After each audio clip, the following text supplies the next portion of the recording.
म्हैसाळ ग्रामपंचायत आणि वीज महावितरण यांच्यामध्ये थकबाकी वसुलीवरून वाद.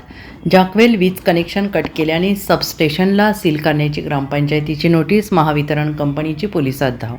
म्हैसाळ ग्रामपंचायत आणि वीज महावितरण कंपनी यांच्यामध्ये थकबाकीवरून वाद उफाळून आला आहे. म्हैसाळ ग्रामपंचायतने 4 वर्षाची 72 लाख थकबाकी भरली नसल्याने वीज महावितरण कंपनीने जॅकवेलचे वीज कनेक्शन कट केलं आहे.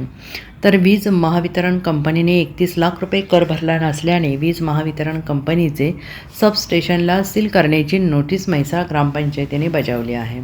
ग्रामपंचायतीने या थकबाकीमधील काही रक्कम भरत असतानाही महावितरण कंपनीने वीज कनेक्शन कट केल्याने ग्रामपंचायतीकडून तीव्र नाराजी व्यक्त होते आहे. ग्रामपंचायतीने सबस्टेशन सील करण्याची नोटीस बजावल्याने उपअभियंता यांनी मिरज ग्रामीण पोलिसात धाव घेतली. म्हैसाळमध्ये जॅकवेल वीज कनेक्शन कट केल्याने गावाचा पाणी प्रश्न निर्माण झाला आहे. Bureau report, SBN Marathi, Mhaisal.